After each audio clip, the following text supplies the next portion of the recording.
Meu nome é Wanderson de Souza Freitas, eu tenho um canal no YouTube que leva o meu nome e um canal voltado à dança. Hoje eu tenho o prazer de conversar com Simone Fontes Pato, diretora do Balé Estúdio 23, de Tremembé, interior de São Paulo.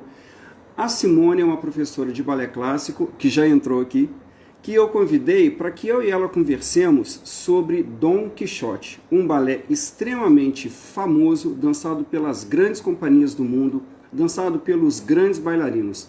Eu e Simone vamos conversar sobre a origem desse balé, de onde ele surgiu então, que história ele conta, quais as implicações desse balé com a nossa vida cotidiana, se é que existe. E essa entrevista é feita para o canal no YouTube. E se você ainda não conhece o canal, eu lhe convido então a conhecê-lo. Se você gostar, eu lhe peço que se inscreva, aperte o sininho em todas para receber todas as notificações. Simone, Oi, Wanderson, boa tarde, tudo bem? boa tarde, querida. Eu estou bem, e você? Tudo bem também. Olha, de cara eu quero te agradecer por estar aqui para a gente conversar sobre esse balé maravilhoso que é Dom Quixote. Muito obrigado mesmo, Simone. Eu que agradeço pelo convite, essa oportunidade de poder levar um pouquinho das coisas que a gente tanto estudou, né? Durante as nossas carreiras, né? E poder compartilhar isso com todos os bailarinos, os professores, coreógrafos. É um grande prazer para mim poder participar mais uma vez aqui com você. Muito obrigado, estudantes. Exatamente, mais uma vez, porque eu e Simone, essa é a nossa segunda parceria. A primeira foi conversando sobre o Lago dos Cisnes, que foi um bate-papo que eu, Simone, muito pessoalmente tenho o prazer de rever, volta e meia. Foi muito gostoso o nosso bate-papo sobre o Lago dos Cisnes, né? E acho que muito enriquecedor também, né? Penso assim. Temos já alguns convidados aí assistindo, muito obrigado pela presença. Simone, vamos conversar sobre Don Quixote? Vamos lá. Então, Don Quixote não é um balé que surgiu do nada, não é? Ele é retirado de um livro que aqui nas minhas pesquisas eu vi que é o segundo livro mais lido da história, né? O livro Dom Quixote de la Mancha, de Miguel de Cervantes. Um livro escrito em duas partes, a primeira 1605, a segunda parte escrita 10 anos depois, 1615. E esse livro fala do quê? De um homem, e aí já começa a minha primeira curiosidade, Simone. A história do livro é de um homem de meia idade que resolveu se tornar um cavaleiro andante depois de ler muitos romances de cavalaria. Ok, então a gente tem aí uma metalinguagem que é um meio de comunicação falando sobre o. Ok, até aí está tudo bem. Simone, homem de meia idade. O Dom Quixote nos balés é sempre representado como uma pessoa da terceira idade. Sim, de fato, é já da terceira idade. Não é? Sim, Achei sim. tão estranho isso aqui. Enfim, eu não saberia dizer por que que nos balés ele assumiu uma faixa etária diferente. Você saberia dizer? Ou alguém começou e os outros foram copiando? Então, na verdade, Wanderson, assim como alguns outros balés, né, ele sofreu várias modificações, né? Ele foi concebido na sua primeira versão Simone, eu não... original, né? Ele foi concebido por Marius Petipa. Desculpe, foi alguém ligando para mim. Ah, Simone, você sim, está me escutando? sim, estou sim. Eu não lhe escuto. E agora, tá me ouvindo? Eu não lhe escuto. Se as pessoas estiverem escutando, o vídeo estava pausado. E agora? Agora você. Simone, Oi? agora sim, agora sim. Oi, Tá estou, certo. estou escutando. Às vezes alguma falha da Oi, Pamela. internet, né? A gente tem que entender, né? A gente até pede desculpas aí, pessoal que está assistindo, mas às vezes dá caidinha, né? Mas o pessoal já está acostumado, Da, Wanderson.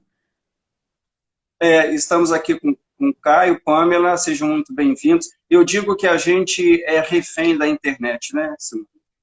Isso, exatamente. Nos ajuda muito, mas temos que ter essa paciênciazinha, né? É, sim. Simone, então, aí você estava dizendo que vários balés sofreram adaptações. Pode continuar, por favor. Isso. Na verdade, também por conta de até alguns interesses, né, que a gente vê. Mesmo o próprio ballet Don Quixote, né, inicialmente ele foi montado para o Teatro Bolshoi, né, em Moscou, por Petipa, na época que ele trabalhava lá. E quando mais para frente ele começou a trabalhar no Teatro Imperial, né, no Mariinsky, como ali é um teatro mais voltado para a corte na época e tudo mais, então ele teve que fazer várias modificações.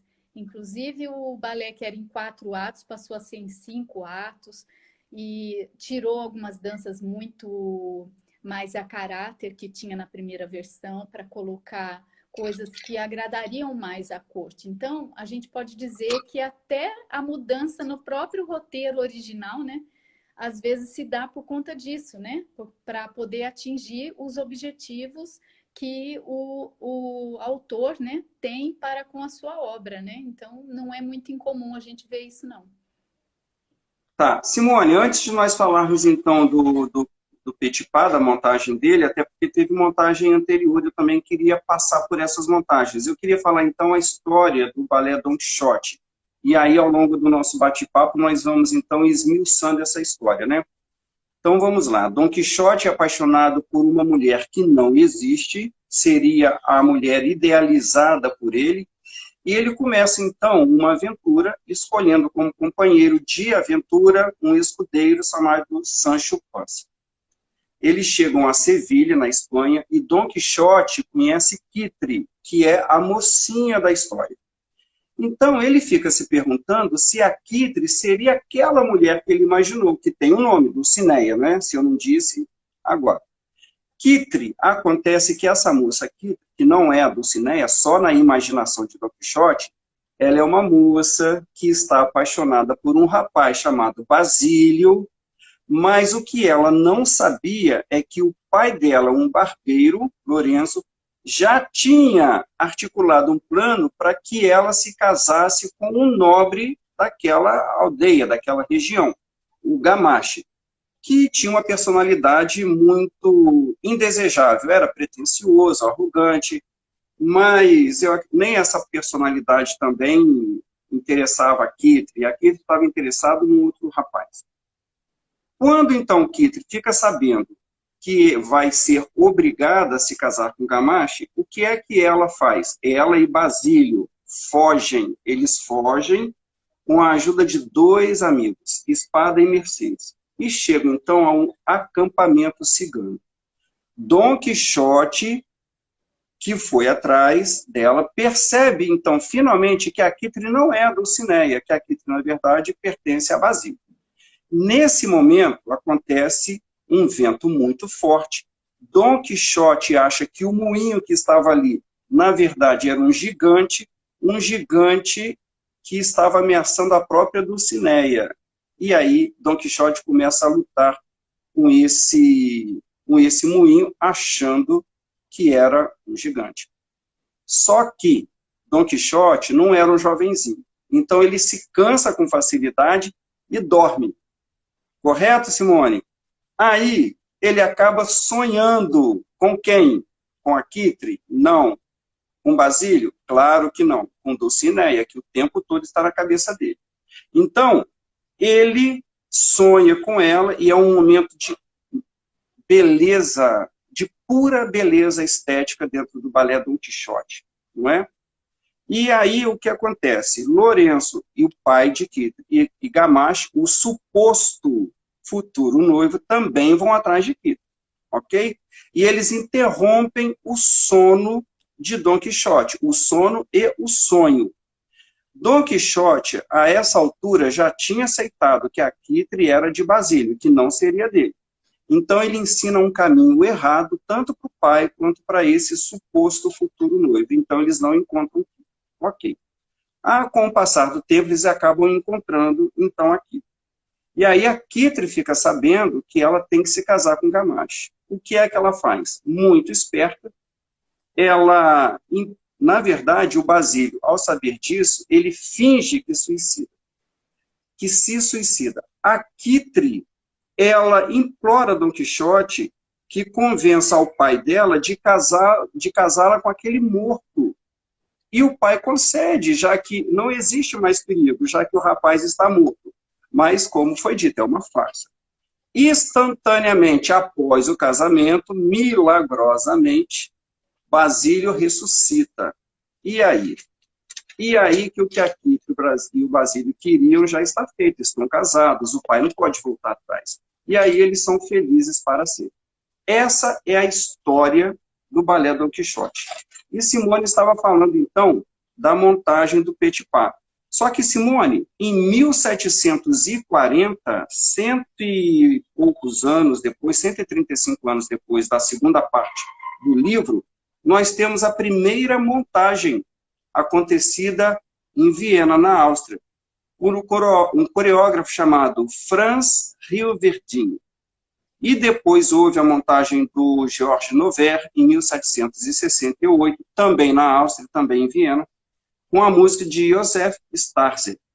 Então, Petipa, Simone, a montagem dele é a mais famosa, mas não é a primeira, né? Não, não é a primeira, não. E alguns, na realidade, até o Petipa, em outros balés também, ele gostava muito de fazer o que eles chamam, assim, na literatura, né, de revivals, né? Então, ele gostava de pegar alguns balés antigos que estavam sob uma maneira, assim, uma forma que não seria um sucesso, vamos dizer assim, de público, e ressuscitar, né, esses balés. Só que daí ele dava todo já, com toda a experiência que ele já tinha, né? Então ele já dava uma mexida estrutural, já transformando numa peça que pudesse ter essa aceitação de público, até porque eles eram cobrados a respeito disso. Eram grandes teatros já, né? Então eles eram cobrados para que tivesse mesmo um grande sucesso, cada montagem dessas. Simone, me chama a atenção aqui, né?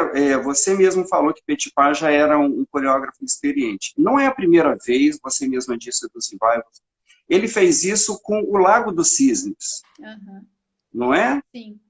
Porque o Lago também teve uma montagem anterior, não fez sucesso. Agora a gente conhece também que Don Quixote teve 2 montagens anteriores e também não foram sucesso.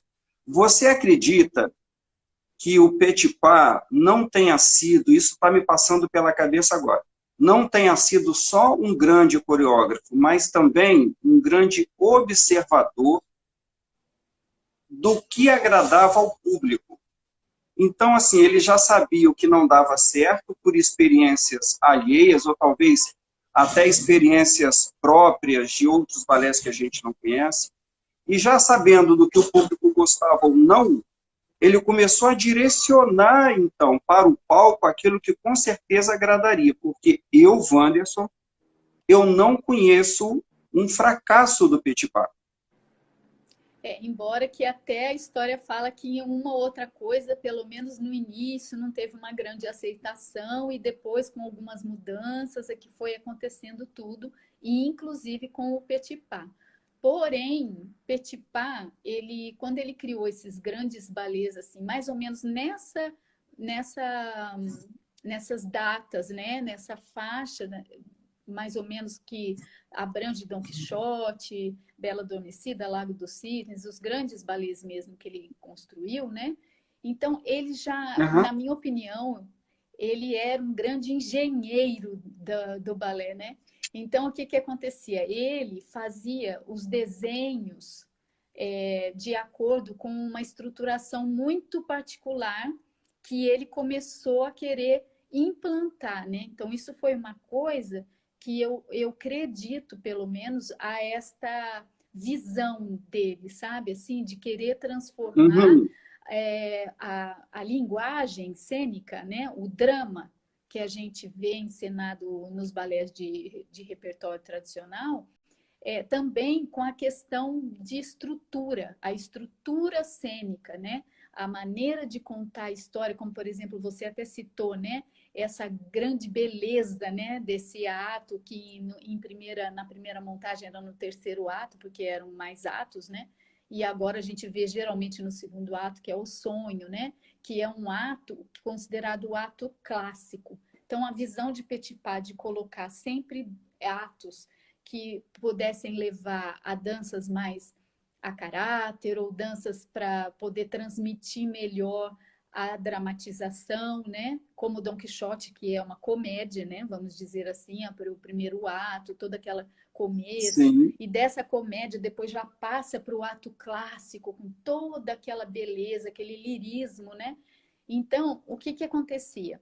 Não ficava enfadonho, né, Wanderson? Então, por exemplo, você assistir Sim. uma obra dessa, como até hoje em dia, mesmo que hoje em dia sejam mais curtos, né, esses balés, do que era antigamente, né, eles duravam muito mais tempo, mas eles Aham. ficavam assim mais ricos, né? Então tinha toda uma troca de cenário, de personagens, de figurinos e o próprio estilo de dança.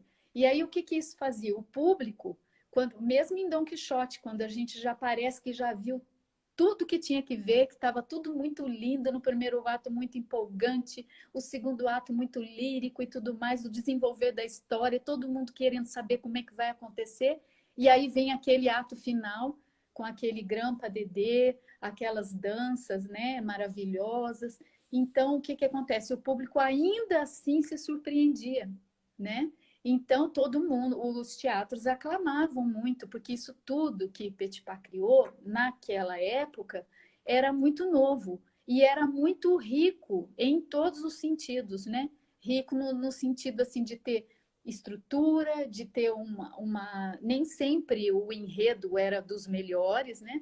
Mas a maneira que ele concebia esse desenrolar com danças contagiantes, virtuosas, né? E também a parte lírica, pegava tudo, né? Ele pegava tudo que tinha, que podia interessar e organizava, né? Ele era um grande organizador assim também. Então organizava tudo para que fosse, como você disse também, né? Por causa dessa observação, de saber exatamente o que agradaria o público. E aí sim transformava aquelas obras todas em sucesso. E são sucesso até hoje, né? Até hoje. Simone, eu fico pensando aqui, no caso da Rússia e de todos os países ali vizinhos, são países pobres em relação à Europa Ocidental. E Petipa usava de coreografias folclóricas, né? Ou retirava do folclore muita coisa que ele levou para a cena. E quando nós olhamos assim para um teatro lindo, como o Teatro Bolshoi, por exemplo, né? Um teatro lindo e lotado, nós podemos imaginar que aquela obra de arte que está sendo mostrada, ela está sendo mostrada para um público de elite, uma elite financeira e cultural. Mas a verdade não é essa. Muitos do público, muitas pessoas do público são pessoas de áreas rurais, pessoas simples, que levam vidas simples. Então, é muito provável que aquelas pessoas da plateia tenham dançado aquilo que está em cena de uma outra maneira, em um outro momento. Mas daí talvez essa identificação, esse sucesso. Né? Essa obra que está aqui dentro desse teatro monumental, ela não é tão distante da minha vida. Aqui ela está com iluminação, com maquiagem, está tudo muito mais belo, talvez. Mas ela faz parte da minha vida. Isso pode ter acontecido muito com a plateia russa, não é? E com plateias do mundo inteiro, porque não são só pessoas ricas que vão aos teatros, né? Sim, e de fato Don Quixote tem vamos dizer assim, essa característica, né? Porque ele conta a história de uma moça simples, uma moça de aldeia. Simples. Já não é mais aquela coisa toda, né, da corte, e que até Petipa também explorou bastante, porque ele Não é uma bela adormecida. sim, não é uma bela adormecida. Então, um personagem diferente. Então, agradava em dois sentidos, eu acho, Wanderson. Primeiro, o pessoal que se identificava, como você falou, né? Então, um pessoal de uma classe menos favorecida, não uma elite de corte e tudo mais, né? E também a própria elite, né? Que não tinha tanto conhecimento desse tipo de vivência, né? Mas sabia que significava aquilo tudo, né? Ser uma moça da aldeia, com seu pai. E aí veio aquela história toda engraçada, né? Porque ela tem todo um caráter engraçado. E a pessoa que vai ao teatro, Wanderson, às vezes ele pode até estar interessado em ver uma coisa assim mais espiritual ou lírica, alguma coisa assim, mas também quando ele se depara com uma coisa assim bem feita, né, a pessoa ficar livre daquela tensão do dia a dia, poder dar uma risada, E poder achar algo rende, né? divertido, né? Então isso aí também chama a atenção de todas as classes, eu penso, sabe? Mesmo que não haja uma identificação, da maneira que é colocado e com aquela virtuose toda que existe também no primeiro ato, aquela vibração, né? Então, a dança, mesmo com personagens assim do povo, né? Ela é assim levada à mais alta potência ali logo no primeiro ato. Sim, Então, isso daí não sim. tem como a pessoa não gostar, né, Wanderson? Não tem como. Não tem. Simone, e me chama a atenção também, como você falou, Kitri era uma menina de uma classe menos favorecida, uma menina do povo, mas o pai tinha projetos para essa filha. Talvez até, se a gente entrar no que seria uma psicologia paterna, materna, estou eu aqui usando da minha psicologia de botequim. Todo pai e mãe quer o melhor para os seus filhos, né? Então, o pai de Kitri, Lourenço, um barbeiro, uma profissão simples, ele queria o melhor para a filha, então queria que ela se casasse com um nobre, né? E articulou aquilo para que talvez, para que não ele, mas a filha tivesse uma vida menos difícil do que a própria dele, não é? De fato, né? Na verdade, ele como sendo um taberneiro, né? Ele era uma pessoa assim que tinha queria aquela projeção, né? Que a filha se casasse com alguém rico, mais favorecido, né? Achando que aquilo seria uma garantia de um futuro bom para a filha, né? Então, a gente imagina, né? Que na época isso era uma coisa muito comum, e, inclusive, até há pouco tempo, a gente pode até. Hoje em dia é menos, a gente pode dizer que é muito menos, mas existia, e inclusive nos enredos de novelas, né? Quantas e quantas a gente não viu, né? Histórias assim, narradas em telenovelas, que era exatamente isso, entendeu? O pai sempre querendo casar a filha com o rico, e aí aparecia o moço pela qual ela estava apaixonada, que era pobre, aí não podia, porque ele era pobre, como o barbeiro Basílio, né? Então, aí acontecia isso. E já naquela época, eu imagino como que essa história não envolveu quem estava ali, né? Assistindo, torcendo para que a moça ficasse, obviamente, com o Basílio, que era um rapaz bonito, era um rapaz assim também alegre como ela, né? Então, e não aquela figura meio caricata, né? Porque além dele ser meio arrogante, como você disse, né? O Gamache, ele era uma figura absolutamente caricata, né? Então, Absolutamente. ninguém queria, né? Ninguém que assiste o balé vai querer que a Kitri fique, a mocinha, né, da história, fique com aquele rapaz estranho, né? Estranho. Ô, Simone, e essas histórias, você falou das telenovelas, mas a gente pode trazer isso também para a chamada vida real, né? Quando acontece um casamento dentro da realeza, entre alguém da realeza e alguém da plebe, da chamada plebe, isso mobiliza o mundo inteiro, não é? A gente teve há cerca de 4, 5 anos o casamento do príncipe Harry com a Meghan, a atriz americana, e paralisou o mundo, não é? Eles são notícia, eles aparecem em todos os jornais, praticamente todos os dias, televisão, porque as pessoas gostam dessa história. Aqui eu tirei um recorte dizendo que a história de Don Quixote, então com Kitri, Basílio, é um conto de heroísmo, romance e ilusão, fantasia. Isso encanta as pessoas, seja no palco ou na vida real. Isso, é isso Né? mesmo. É sempre assim Muito mesmo. bom. Por isso que eu acho que tem tanta aceitação, né? Porque a história é muito envolvente e sempre tem aquele engajamento da pessoa, né? Porque a pessoa fica ali sempre na expectativa do que vai acontecer, né? E querendo, se Uhum. fosse nos tempos modernos, as pessoas iam querer até dentro do teatro votar, né? Vamos dizer, na solução ali ideal para esse enredo, né, do balé. Talvez sim. Agora, me chamou a atenção aqui, Simone, que o balé Dom Quixote, ele marcou então a presença da Rússia como centro mundial de dança, né? Hoje, todos nós sabemos que a Rússia é um centro mundial de dança, da dança clássica. Mas quando começou isso? Sabemos que foi por causa de Dom Quixote. Tamanha a repercussão daquele trabalho dentro da Rússia. É verdade, Wanderson. O Petit Pas, embora aquele coisa toda de outros autores, vamos dizer assim, ele transformou e a gente pode dizer que ele concebeu o balé Don Quixote como ele realmente é conhecido, né? Embora que o Sim. coreógrafo russo Alexander Gorsky também fez uma grande mudança nessa obra de Petit Pas, original de Petit Pas, em 1900, né? Uhum. Depois levou para o Mariinsky também, que é o Teatro Imperial, em 1902. E é a versão que a gente conhece hoje.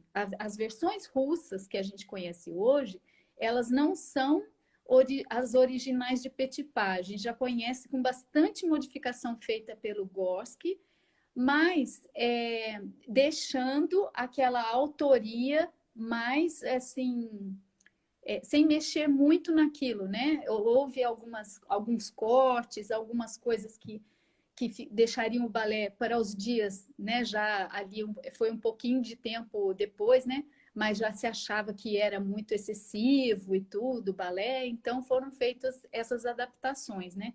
Mas a gente pode dizer que como foi esse sucesso de público, né? A gente tem notícia de que ele foi apresentado em um ano só, esse balé, no Teatro Bolshoi, 73 vezes. E 73 vezes com casa cheia, e essas 73 vezes ovacionados os bailarinos ao final. Então a gente tem isso na literatura também, dizendo da repercussão, né, do balé Don Quixote. Então o sucesso foi tanto, e depois, mais para frente, quando os balés saíram da Rússia, né, digamos assim, foram para a Europa, Uhum. começou-se a divulgar mais o balé que era feito lá, né? Aí também foi esse sucesso impressionante, né? E por isso, então, a Rússia começou a ser mais conhecida como um centro mundial de dança, né? Porque as obras que foram feitas lá nessa época de Petit Pas, elas transformaram o balé de uma maneira assim notável e no mundo todo, né? E absoluta, né? E eterna, eu diria. Sim, E eterno. eterna, porque acho que dificilmente alguém vai mexer nessas obras, né? Sim, sim. É, acho que até para a ousadia tem limite, né? São obras-primas, né? É, A Sandra entrou aqui.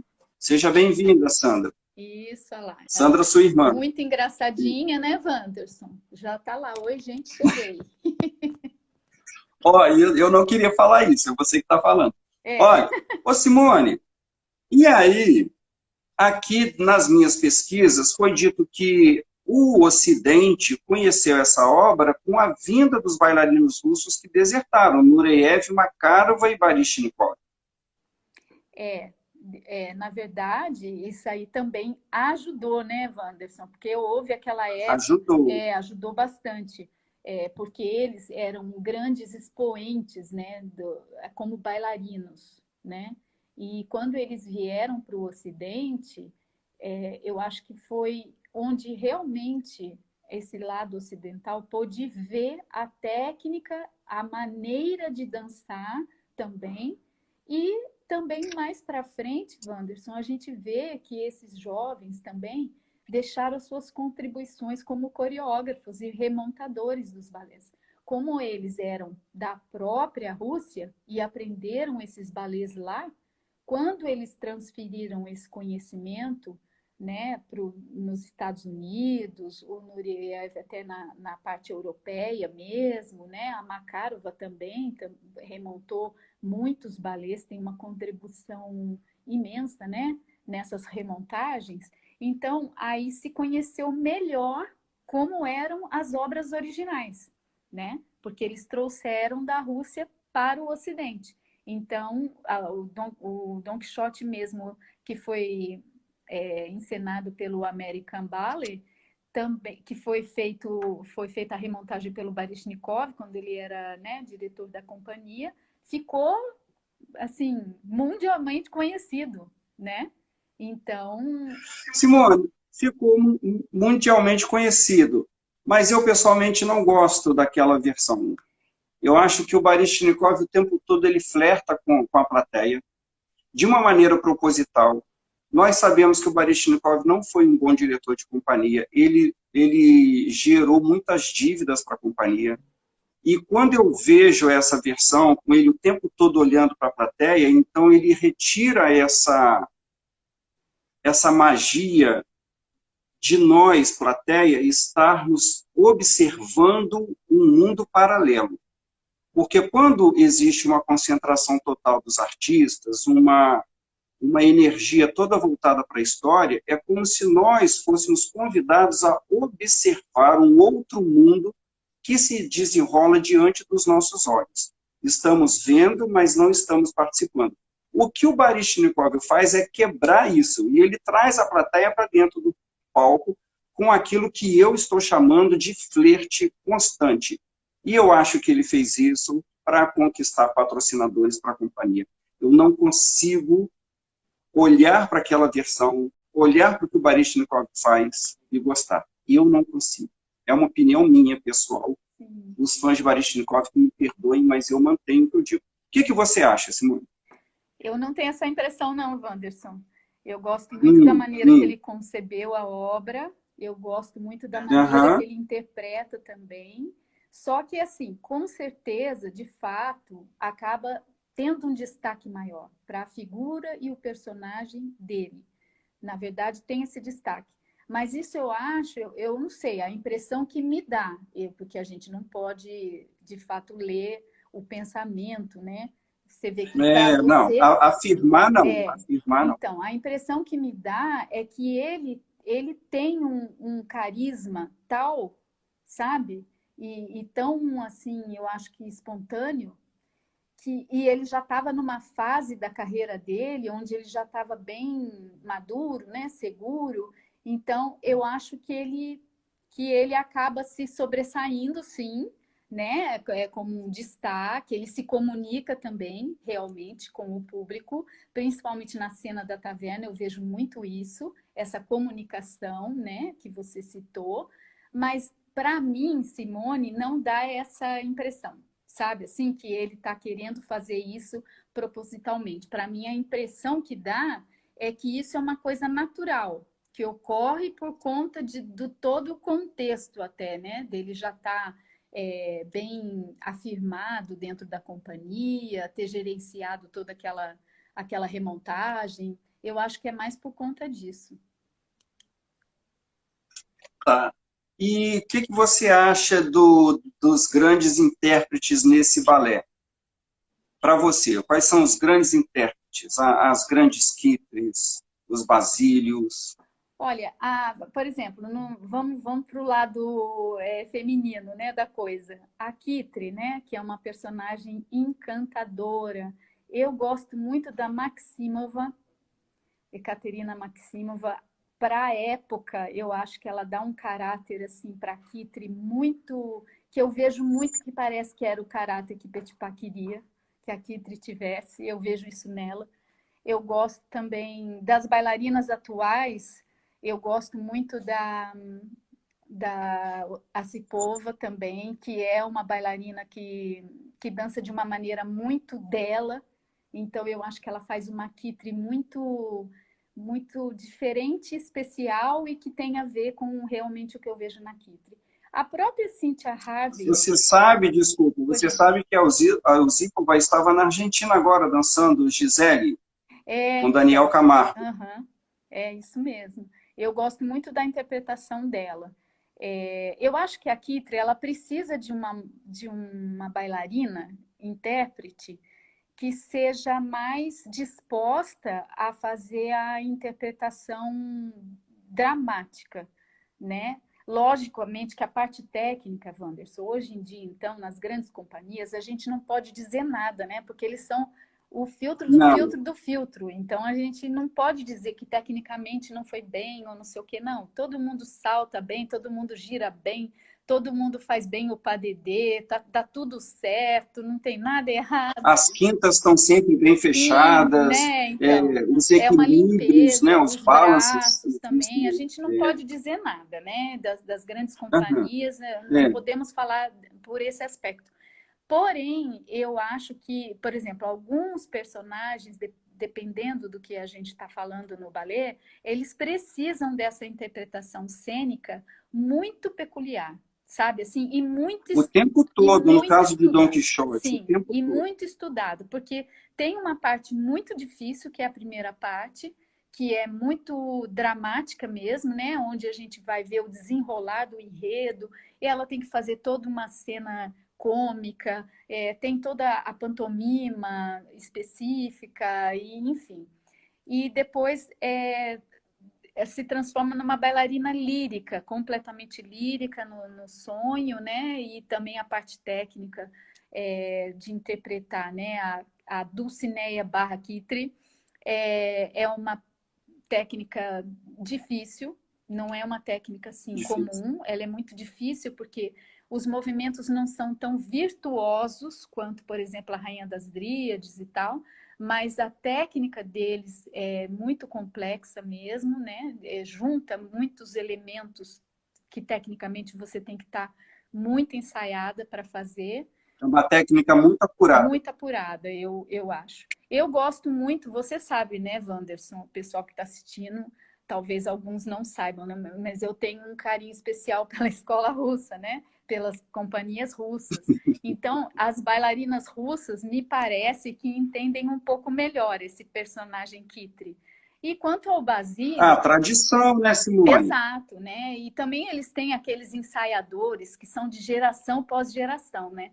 Então, sim, a Ulanova ensaiou a Maximova, que ensaiou a Dudinskaya, e de repente essa daí já ensaiou as Acipavos da vida e outras mais contemporâneas, vamos dizer assim, né?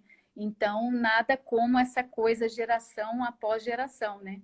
Então, eu acho assim, quando essa tradição realmente é preservada, eu acho que ela traz, sim, para a gente uma coisa diferente, especial, para o bem, sabe? Assim, para a coisa correta que deveria ser a preservação dos balés de repertório, na minha opinião. Olha, Simone, eu concordo em gênero, número e grau com o que você está dizendo, porque em todos os teatros seculares,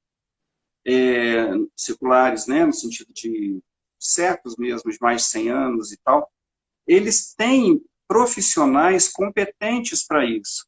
Uhum. E a Rússia, como você disse, mantém a Rússia, a Ópera de Paris, mantém esse cuidado com o repertório que eles têm, deixando que esse repertório vá à cena graças a pessoas que já dançaram esse repertório, e naquele mesmo palco. Não é? Claro que, de maneira alguma, você pode fechar as portas para um grande ensaiador de uma outra grande companhia que venha fazer uma remontagem. Não é? Não é disso que se fala. Estamos falando de respeito aos próprios artistas da casa. É inadmissível um balé de repertório ser remontado por quem nunca dançou. Isso só acontece em país sem cultura, isso só acontece em país sem memória, em país sem respeito. Não é? É. É incrível isso. É incrível. Mas na Rússia não é o que acontece. Sim. E aí, Simone, então, Makarova você já viu dançando? Kitrin? Sim, sim, gosto também bastante. Ah, na verdade, assim, tem poucas bailarinas assim dessa geração, dessas que se destacaram, né? Que a gente pode, hoje em dia, por exemplo, a Victoria Tereshkina também é uma bailarina, na minha opinião, assim, que tem a mais pura linha das bailarinas russas, da linhagem russa. E quando ela vai encenar uma Kitri, como é o personagem em questão, ela realmente vem com toda aquela bagagem e interpreta de uma maneira maravilhosa também. Cada uma à sua maneira, mas eu acho que essas gerações de bailarinas, na minha opinião, as russas. Agora, existem outras bailarinas também, obviamente, a própria Cynthia Harvey, né, que dançou com o Baryshnikov, ela faz uma Que Kitri. eu acho que estava linda. Eu gosto demais dela. Eu gosto muito, naquela época, eu assistia muito esses vídeos, né, Wanderson, que a gente tinha, o contato era por vídeo, né? É, Eu assistia muito esses vídeos é. e esses vídeos do American Ballet eram mais, chegava mais pra gente, vamos dizer assim, né? Do que essas coisas da Rússia, isso era mais difícil, veio um pouco Sim, depois. sim, Assim, sim. quando eu era mais É. jovem e ainda estava dançando, né, iniciando assim a dançar, né, os balés de repertório, então a gente assistia muito esses vídeos. E essas bailarinas, assim, a Gregory, a Harvey, né, as duas Cíntias, e outras dessa geração, e a Makarova também já tinha ido para lá, né? Então já dançava também algumas coisas, a gente já via algumas coisas dela ali, né, no American Ballet.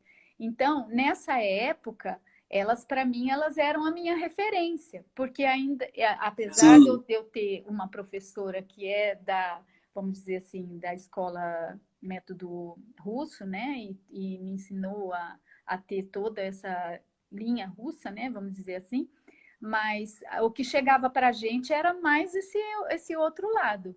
E eram igualmente, continua sendo, porque se eu sentar para assistir hoje, depois de ter visto todas essas russas dançando, né?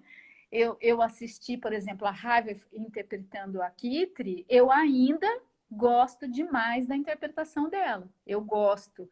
Ela é uma bailarina leve, ela é uma bailarina alegre e ela é uma bailarina clássica, sabe? Assim, vamos dizer assim, na essência. Então, aqui, por exemplo, no ato, no sonho, aquela variação, né, que ela dança, da maneira que foi concebida, né, a adaptação que fizeram na coreografia, eu acho assim maravilhosa, maravilhosa. Então é como eu digo para você, existem sim algumas bailarinas que chamam uma atenção mesmo fora da Rússia, vamos dizer assim, né? Mas da tem, claro atualidade, que tem. na atualidade, Wanderson, para É. dizer a verdade para você, eu acho mais assim adequado, né, a gente entender que as bailarinas russas, elas não todas, obviamente, mas eu digo assim, essas que têm mais destaque e a gente senta para assistir, né? A gente vê nelas já todo esse trabalho feito, exatamente pelo que você também comentou, que são profissionais que estão atrás delas, os ensaiadores, né? E mesmo esses vamos dizer assim, coreógrafos que fazem adaptações específicas para aquele estilo de bailarina e tudo, é tudo muito estudado. E é como você falou, e é como você falou, são todos profissionais que tiveram uma vida dedicada à dança ali atrás, né? Todos eles dançaram, Sim, todos eles tiveram, sim. alguns deles também são professores, né? Então, quer dizer, tem todo um respaldo, né, atrás delas, né? Toda uma vivência, Respaldo, né, sim. que eles passam para elas e uma segurança delas poderem só contribuir com aquele seu sentimento e o seu pensar próprios, porque isso a gente vê e tem que ver mesmo em cada bailarina. Mas a personagem precisa ser concebida de acordo com as intenções da montagem da obra, né? Sim. E Simone, quando você bailarino é ensaiado por alguém que tem uma história por trás, você dá mais credibilidade, você se entrega mais a esse ensaiador, não é? E aquilo que ele pede para você vai saindo, não é? Claro que dependendo da sua formação, do seu talento, da sua capacidade de entrega, mas aí é com você, não é com o ensaiador, não é? Então, quando você fala aí dos ensaiadores russos, eles têm muita coisa a passar adiante, né? E os bailarinos querem absorver, né? Agora, falando do Basílio, como é um jovem, mas antes eu queria chamar a atenção para um detalhe da Kitri, né? Que era uma menina de uma aldeia, uma menina de origem simples, mas que de boba não tinha absolutamente nada, ela era muito inteligente, muito esperta, não é? Sim, sim. Esperta e É, também ela tinha muita convicção do que ela queria. Então ela se insinuava, muito né? Ela determinada. provocava ciúmes no Basílio, ela usava todas as artimanhas femininas, ela usava para conseguir aquilo que ela queria, né? Durante o balé a gente vê isso claramente, né? Muito inteligente de fato. Sim, sim. E o Basílio, como sendo um jovem, né? E cheio de vigor, aí eu estou falando agora, querendo falar dos intérpretes, esses jovens rapazes de hoje em dia, primeiros bailarinos, que tem muita técnica, né? Como você disse, em relação à técnica a gente não pode falar mais nada. Quanto mais alto eles saltam, mais piruetas, isso mostra o vigor próprio da juventude, né? O virtuosismo, ele é muito bem-vindo à personagem Basílio, do Dom Quixote, De né? fato, eu O acho que não virtuosismo, a é, capacidade, a juventude, sim. a força muscular, é muito bem-vindo. Sim. E na verdade também tem a ver com o próprio personagem, né? Não só o fato dele ser jovem, Sim, né? Mas, por exemplo, o Basílio, ele era todo seguro de si, né? Ele era um rapaz, vamos dizer assim, apesar de pobre, né, Wanderson? Mas ele era muito bem resolvido. Ele era muito, assim, um Dom Juan, né? Todo conquistador, ele era muito seguro de si. sim, Então, a gente espera que muito. quando a gente vai ver, né, uma variação, né, dele, ou algum momento específico no padedê ou na coda, alguma coisa assim, que ele vá exibir junto com esse vigor típico de jovem, né, mas também um vigor típico de quem é seguro de si, né? Exatamente, exatamente. Ele não titubeia, Sim, não é? exatamente. Ele vai mesmo. Tanto tanto que quando ele vê que a amada dele tá prestes a se casar com outro, ele inventa uma história para dar um jeito de não perder. E é uma história que dá certo. Sim, exatamente. Então, eu acho, como você disse mesmo, né? Que a gente espera que esse Ó, virtuosismo. acabamos de receber aqui Gabuchita, Gabriela, estudante do Teatro Colón, Ah, que que legal. me presenteou com uma versão em espanhol do livro de Vaganova. Gabriela, muito obrigado. Eternamente grato a você. Então, aí como a gente estava falando, né, desse virtuosismo que você falou, que tem muito a ver, né, com o que a gente espera, né, nesse personagem, de fato é isso. Então, até para fazer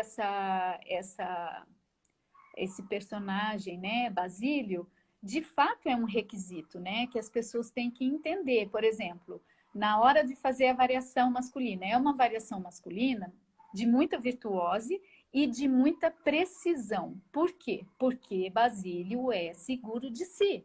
Então você não pode Sim, chegar lá, fazer aquele doubletur ou aquela cabriole ou qualquer outro movimento que você vai fazer se você não for terminar muito bem aquele movimento, né? Então, tecnicamente falando, também eu considero que seja muito difícil por conta disso, Wanderson. Porque às vezes as pessoas até têm um potencial, alguns bailarinos, eu digo até porque eu sou professora, eu também vejo muita coisa, né, de alunos, de amadores, né, fazendo, até às vezes a gente vê alguns talentos, né, em concursos ou qualquer coisa assim, jovens que têm muito potencial para virtuose, mas que às vezes não estão preparados para fazer esse acabamento, que vai conferir ao personagem esse refinamento técnico que vai trazer vamos dizer assim, a característica principal do personagem Basílio, né? Então, eu acho que esse requisito não pode ser só virtuose. Ele vai ter que ser virtuose e amadurecimento técnico. Aí eu acho que dá um bom Basílio. Sim, a técnica ela é um caminho também para se veicular a personalidade da personagem. Né? A técnica ela não é gratuita, ao contrário do que algumas pessoas podem pensar. Né? Ela tem uma função. E é muito isso que você falou. Não adianta o rapaz ser jovem, ter o vigor da juventude, mas se ele não mostra a segurança técnica, que na verdade é a segurança da personalidade do Basílio. Exato. É o que eu penso em relação a essa variação especificamente e também alguns outros momentos, né, no balé, se a gente for considerar o balé como um todo. Eu acho que para o personagem Basílio, a gente precisa isso. Como você tinha me perguntado lá no início, né, um pouco mais no início, a respeito de quem eu considero, né, bons intérpretes, eu considero o Baryshnikov um bom intérprete, eu considero, na geração atual, o Vladislav Lantratov, que é um bailarino do Bolshoi. Eu gosto muito do Basílio dele, e muito seguro, né? E também com muito virtuosismo, mas um virtuosismo, como eu te falei, junto com essa precisão, com esse caráter do próprio personagem. Então, esses aí seriam um dos... E fora os antigos também, que daí se eu for ficar falando, né? Vai lá do... A gente não para hoje. Não para hoje. Tem muitos, né? Basílios inesquecíveis, assim. Mas os mais atuais, eu diria que eu gosto desses, assim. Os que mais me chamam a atenção. Sim. Eu só queria dizer que eu gosto muito do Baryshnikov como intérprete. Uhum. Eu não gostei do que ele fez nesse Don Quixote, que na verdade foi a única vez que ele fez isso. Nenhuma outro balé ele fez, né? Mas ele é extraordinário, ainda dança dentro do que ele pode e continua sendo extraordinário. Né? Você teve a oportunidade de assistir ao vivo Baryshnikov, Wanderson, alguma vez? Simone, eu vi ao vivo, mas ele já dentro da terceira idade, né? Dançando aquilo que era possível. Né? Ele com aquele vigor todo, não. Eu tive, Wanderson. E foi um grande privilégio. Foi Você inesquecível. Viu? Inesquecível. Ah. Porque realmente ele tem esse carisma aí todo. É tão impressionante que uma coisa que me marcou foi a reverência final dele quando ele foi fazer... O teatro não era um teatro assim tão grande, foi uma apresentação em São Paulo. Ele não dançou repertório, já era a primeira, vamos dizer, a primeira companhia que ele começou a dançar quando ele parou de dançar os repertórios tradicionais. Então, eram trabalhos contemporâneos, mas com linhas bem clássicas e tudo mais. Então, eram trabalhos assim, mas ele ainda era novo, ele ainda não estava assim, já bem menos virtuoso. Não, ele ainda era bem virtuoso e eu não sei te dizer exatamente com que idade, mas ele não era ainda, ele ainda era novo.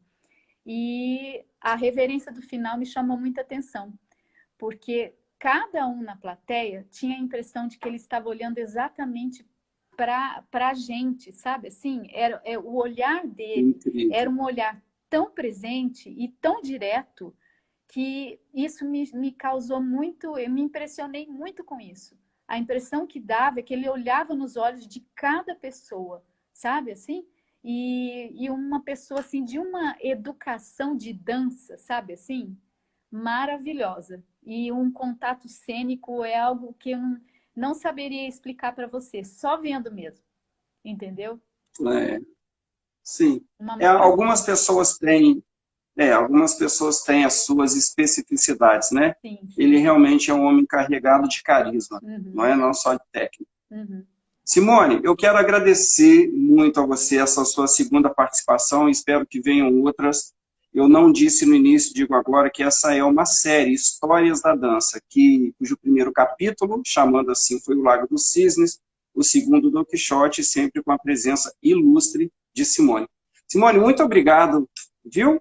De coração, muito obrigado. Wanderson, eu que te agradeço, viu? É sempre um prazer para mim poder falar de dança, poder falar do repertório que sempre teve presente, né, na minha vida, na minha carreira, e falar com você, meu amigo, e também que eu considero assim que tem essa atitude, né, tão positiva com relação ao que a gente deve também, como profissional de dança, fazer, né?